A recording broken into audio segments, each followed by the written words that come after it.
It's time to get educated on the craziness impacting K-12 classrooms and college campuses around the world. This is the Dr. Duke Show. Hello, everyone, and welcome to the Dr. Duke Show. We've got a great program, and all we'd like to ask you to do at the beginning is just hit that share button so we can get this information out there to the people. Today's show is sponsored by Mike Lindell and our friends at MyPillow. Many of you know that MyPillow was kicked out of all the big box stores simply for supporting Donald Trump, but their loss is your gain. This week, MyPillow is offering 40% off on their slipper collection. I actually have a pair of these things. They're sweet. Talk about a perfect gift for the holidays. Simply use the code Dr. Duke, D-R-D-U-K-E. Plus, you can save up to 66% on MyPillow, all sorts of other things at MyPillow.com. Again, use that same code, D-R-D-U-K-E. Today, we start with some disturbing video out of an Atlanta suburb where two moms were handcuffed and arrested as they simply tried to attend a public school board meeting. Now, we talked about this many times, how what happened 3 or 4 months ago when Merrick Garland made his decision that he was going to send federal agents, he was going to monitor from Washington, D.C., what's going on at American public school board meetings. This was going to happen. And so now we have proof of this. In the Peachtree State in Atlanta, Georgia, we now have two moms who were arrested. One who had been banned, given a slap on the wrist and banned from coming to subsequent school boards because of her quote-unquote behavior, was actually handcuffed. Two mothers who opposed school mask mandates and critical race theory find themselves in hot water. Take a look at this first image of a mom being arrested. We'll give you the deets afterwards. Leave her. No. Leave her. No, stop. She's not fighting. Ma'am, she's not cooperating either. Yes, ma'am, you can. It's okay. Put on your mask, please. Let go. It's okay. Let go. Let go. Ma'am, stop resisting. Stop resisting. I'm just standing here. All right. I wasn't doing anything. So that was Karen Perkle, who is the first mom, and we're talking about the Gwinnett County School District, and it's just northeast of Atlanta, and it is actually the largest in the state. They have more than 180,000 students. So Karen, it's a Karen, I guess, was arrested immediately after going to that security checkpoint, which stopped for a moment and just realized what we saw in that video at the district headquarters there. They have metal detectors, and count how many police officers just in that little clip. There were probably some more outside, probably over dealing with some other things, for a school board meeting. They were there for a school board meeting. And so she showed up. She didn't have her face mask on. She was charged with violating a criminal trespass warning. And as you said, the month before, she was issued a trespass warning because she, as the article says, flouted a district mask mandate, and she refused to wear a face covering. So they kicked her out and said, you can't come back. And so you saw that she got arrested. Okay, I guess. But then the very next person to come through the metal detectors also gets arrested. It's another mom. And so what was happening is the second mom to get arrested was just going to try to help the mom, Karen, who got arrested by giving her cell phone. And they don't know each other, but then she gets arrested. And can you imagine why? It's because of a pair of scissors. Kindergarten quality scissors, because the mom likes to do a little crafting, So a little crocheting. We're talking about those little 3-inch scissors with the blunt. The ones that you can get, actually, according to her, you can get it onto an airplane, but you can't get it there. These weren't really scissors. These were a child's toy, effectively. The kind of scissors that you would give little kids so they don't cut themselves. And, I have always my life been a tremendous supporter of the police. I think that they have a very difficult job to do. But when you see a video like that, I understand why people hate them. I mean, it is very understandable. Don't give me any of this "you're doing your job" BS. It took, 5 police officers to surround this woman? I mean, and there she was standing stock still, and, she's not exactly cooperating.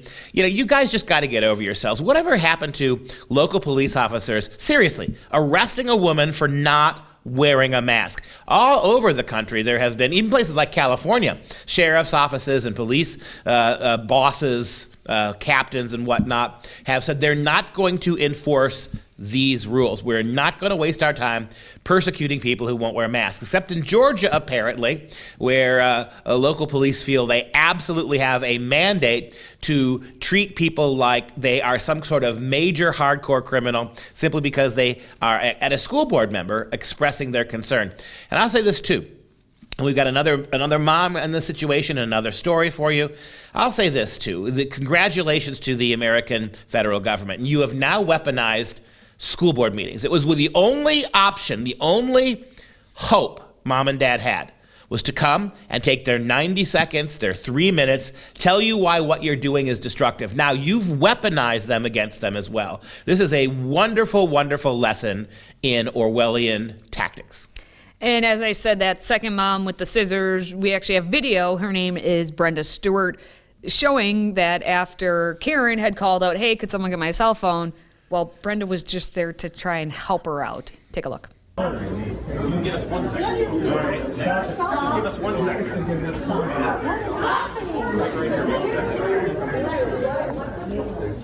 1 second.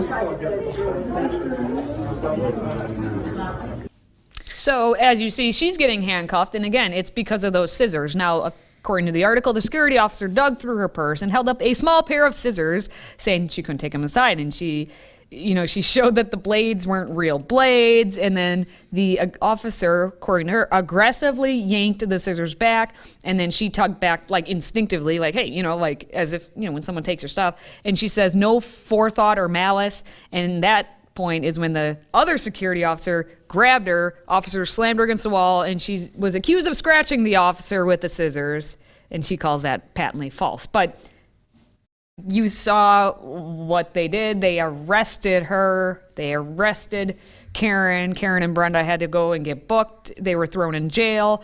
They were there until midnight, and they were each fined about $1,300. And according to Brenda, she was never read her rights or told what she was being charged with until she actually was en route to the jail. So that's where we're at these school board meetings now. Yep, I counted 5 police officers and at least 3 administrative assistants who were there in plain clothes overseeing this operation. This is what it takes to get inside a school board meeting now. And so all I can tell you, Mom and Dad, is this could be you. This will be you. You have 2 options. You're going to protest what's going on in the school because it's destructive, it's anti-education, it's racism being packaged as progressivism. They're targeting your kids. You either speak out for the 90 seconds that they give you, and you stay out of jail, or you go to the schools and attempt to protest, and then you have to deal with this. This Biden administration is the most fascist administration we've had, perhaps in the history of the United States, because they are not only violating the Constitution, they are coming up with reasons to make innocent citizens cower before their tyranny. Well, and here's the other kicker. The school district obviously defended the way both of the women were treated. In this instance, they said in both cases, laws were broken and our school resource officers responded appropriately. You guys saw what we saw. You determined for yourself if that now, let me ask you, was a law passed, a formal law passed mandating masks, or was it some governor's executive order? And is that the same thing as a law? Are you a fan of the show? Consider joining the Patriot Club. Your tax-deductible donation of $99 a year keeps us going. Simply visit patriotclub.us. That's patriotclub.us to pledge your support and receive our signature tumbler as a token of our appreciation. We've got much more to come. Stay with us.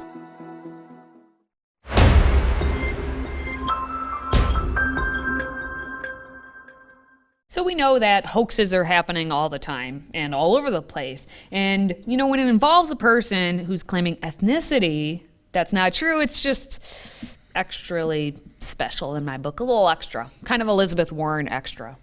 So in the instance where we have Carrie Barassa, who served as the scientific director of the Institute of Indigenous Peoples Health at the Canadian Institutes of Health Research at the University of Saskatchewan.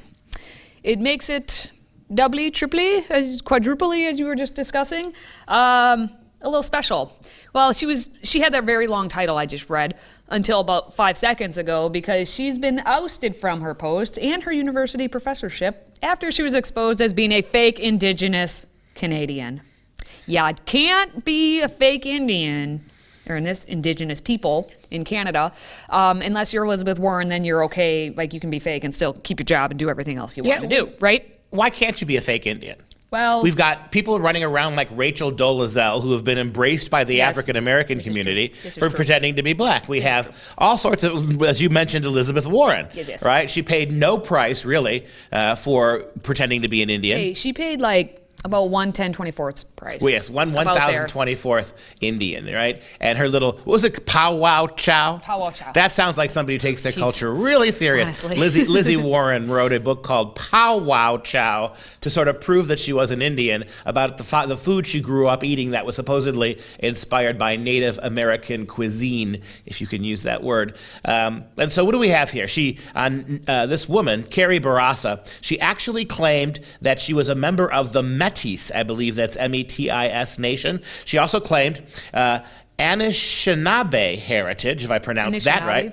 Anishinaabe. Right? Anishinaabe, yeah. That's how I've always said And asserted that she's a descendant of the Tlingit, a small group of indigenous people from the Yukon. Hey, at least she's colorful in the lies she made up, right? All these different indigenous people throughout Canada, from the Yukon and British Columbia. So colleagues got a little suspicious by all of this, and the Canadian Broadcasting Company traced her ancestry and did not find a drop of native blood. Whoops. I mean, Whoops. again, Whoops. that also strikes me as kind of invasive. That strikes me as kind of dangerous. On a college campus, I just have to take for granted whatever you say you are. Can you imagine what would happen to good little old me if I said, I'm not sure this kid's telling the truth, and I researched the background of one of my students? Pretty sure that would not go out very well. And so in this world where you keep telling everybody they have an immutable right to be what they say they are, how can you punish this woman? So just so you're aware, it turned out, because they looked into it, that Ms. Barassa is a descendant of immigrant farmers who hailed from Russia, Poland, and Czechoslovakia. Oh, the good old days. None of the things she claimed, although it was smart of her for a little while. She got away with it for a little while, claiming the various groups, because then at least there's more research to be done. If she only would have claimed, I'm just from this one, yep. It would have, they would have caught on a little quicker. But this way, they had to do the research to catch her. Well, and if you look at the picture of Mrs. Barassa, she looks a little dark, for lack of a better word, to be an Eastern European. I wonder if she's been tanning. Who knows? I mean, and again, there she is in her fake Native American costumery. This whole thing is, you reap what you sow, liberals. You reap what you sow. You've created a culture here that's insane. And as long as it benefits you, privileged liberal white women are going to, primarily liberal privileged white women, are still going to be benefacting from these lies. At every university I've talked to, I've said this to you before, African American lit was taught by white female teachers. Why is that less offensive than this?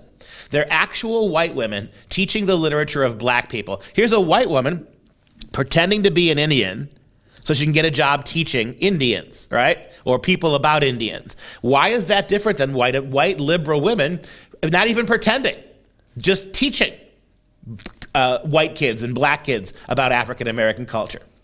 So what happened then, as we said, the university, they, quote, placed Dr. Barassa on leave, and she is relieved of all her duties as professor of the USask College of Medicine in the Department of Community Health and Epidemiology. Oh, that's become a bad word around here.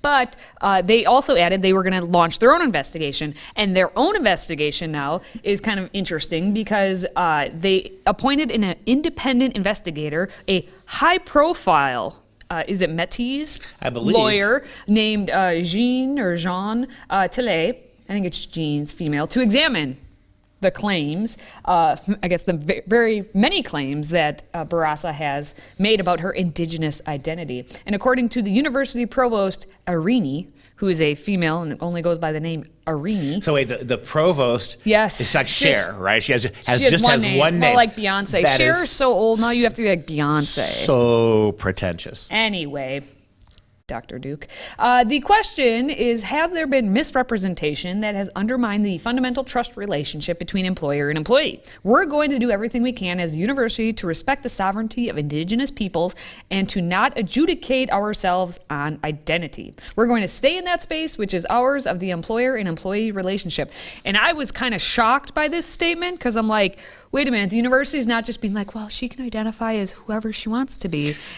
They're actually saying, hey, we're going to give it to an expert and have them do it. I mean, they are pushing off the responsibility, but they also candor already. Yeah, to me, it's a cop-out. Because what she's basically saying is, if we open the can of worms on identity, then all of this is made up garbage. Yes, right? At least they're doing something, though. Not just like she is who she is. But what they're doing is they're only looking at it, did she lie to us as an employee, right? It's like if you're applying to be a pitching coach for the Oakland A's, and you turn in a huge resume of minor league stops, and it turned in you did none of them, that's cause for firing, right? So we're going to look at this as an employee matter, and we're not going to take the can of worms off what identity is, because I think this one named provost knows the minute you do that, then the whole stupid liberal house of cards comes tumbling around you, and all of this made up garbage is exposed. So she's got her cake, or her pow wow chow. She's got her pow wow chow, and she's eating it to the provost. She's gonna look at this as simply as what did she put on her resume, and she was telling the truth, and ignore the bigger question that we all ought to asking is, does this not one more example of how completely stupid and worthless all the you are what you say you are crap coming from the left is? Today's show is sponsored by Clean Start Hand Sanitizer. For an odor-free foam hand sanitizer that lasts 2 hours and provides 19 refills, visit freedomproject.com/clean. That's KLEEN to order yours today.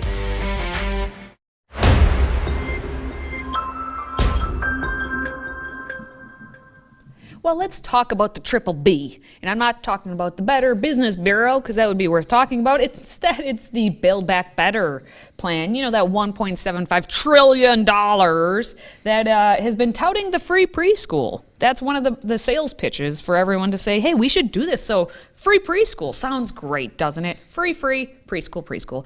But they're kind of forgetting what's really in that. If you give the free preschool, what does that mean? And it includes the LGBTQ activist curricula that is going to be forced upon your 3-year-old, or is it 2-year-old? Or as I've been saying, as soon as that kid comes out of the womb, they will be enrolled in some schooling. Now, the White House fact sheet, if you want to take a look at it, actually states President Biden's plan offers access to free preschool for all 3- and 4-year-old children, providing parents access to high-quality programs in the setting of their choice, from schools to child care providers and community-based organizations to Head Start.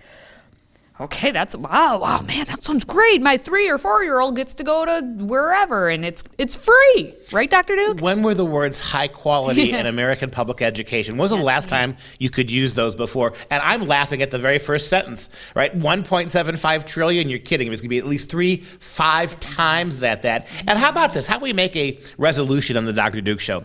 Can't we find a better use for the letters LGBTQ? What if we start, instead of getting all this activist nonsense from a group of pretend people, what if we made it instead, I don't know, let's get Biden to quit. How about that? You're so clever. You didn't come up with that on your own. You found that somewhere. I am a man of letters. I'm a man. Are you? A humanistic man, a man of letters, a man of Anywho, linguistic accomplishment. The New York Times, of all people, pointed out the concerns of the faith-based groups who provide early childhood care, because, as we know, if you take a penny of federal dollars, you got to listen to what the federal bureaucrats want you to do.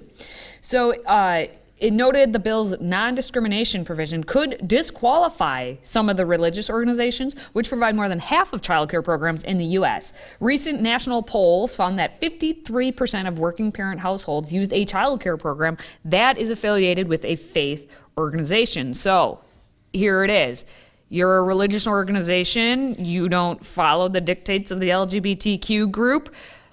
If you take that free preschool that they're saying is you have to offer, and you're a religious organization, what do you do then? And they just tip their hands. The fact that they're using LGBTQ propaganda for 3 and 4-year-olds should be a big wake-up call from you. What that means is you get our free school, just like the elementary and middle and high schools, it's going to focus primarily on gender identity and anti-racist curriculum. That's what they're going to do to your toddlers. By the way, don't let this bother you, because there have been dozens of studies done that show that Head Start and preschool have no meaningful use. It doesn't help your kids. Even low-performing kids, actually they do worse. When you send low-performing kids, or inner city kids, for instance, to these programs, it doesn't make them smarter. Head Start programs do not make your kids better at their academics. And what it does do, it seems, according to studies, it makes them much more susceptible to depression and emotional trauma, because you're taking them away from their parents at very, very young ages. And as you said, this is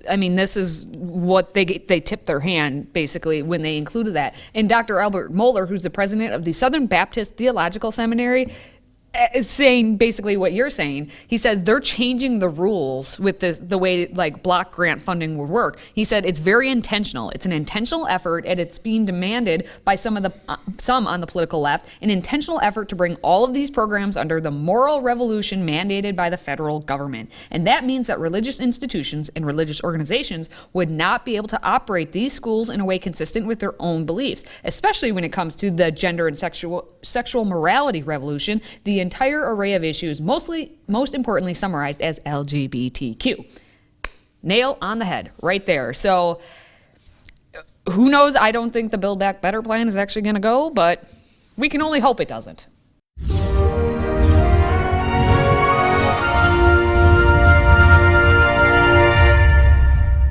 It's time now for some real education. We want to honor the week that's behind us now, the week of Hanukkah for our Jewish friends. And so what I'd like to take a look at, the great Baroque painter Rembrandt van Rijn, I'd like to look at his Old Testament paintings as kind of an homage to Jewish culture.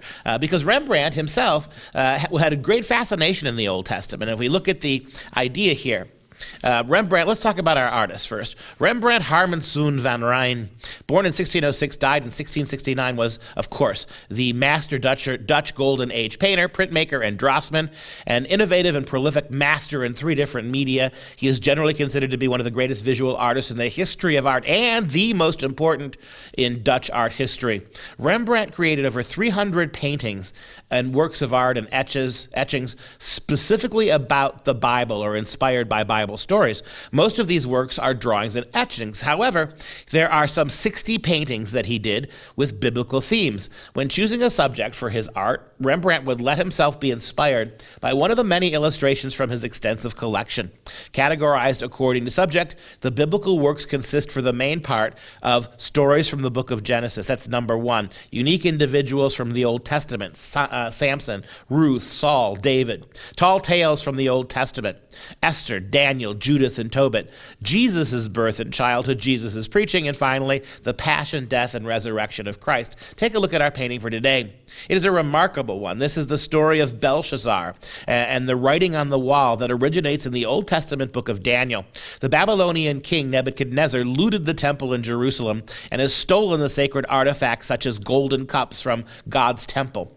His son, Belshazzar, used these cups for a great feast where the hand of God suddenly appeared on the wall. You can see that up in the right-hand corner. The hand of God appeared in writing with an inscription on the wall prophesying the downfall of Belshazzar's reign. The text on the wall says, many, many tekel upasarin. Biblical scholars interpret this to mean, quote, God has numbered the days of your kingdom and brought it to an end. You have been weighed in the balances and found wanting. Your kingdom will be given to the Medes and Persians, unquote. The inscription on the wall is an interesting element in the painting. It is the focus of the painting. Rembrandt lived in the Jewish quarter of Amsterdam, where he was on very good terms with many of the Jews living there, and he, quote, derived the form of Hebrew inscription from a book by his friend, the learned rabbi and printer Manasseh ben Israel. But here he actually mistranscribes one of the characters of the Hebrew language, or perhaps Aramaic. There's a debate about which language is being discussed here.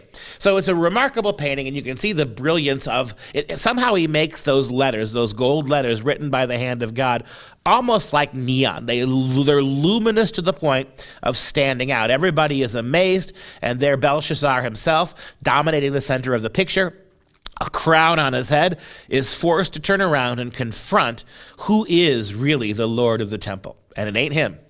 All right, before we go, let's show some love to our Patriot Club members. And today, we are giving our shout out to Ted from Lenexa, Kansas. Ted, all the way in Kansas, thank you for supporting us. Ted from Kansas, do you have a big, thick mustache? Is that you, Ted Lasso? Until next time, stay educated, my friends.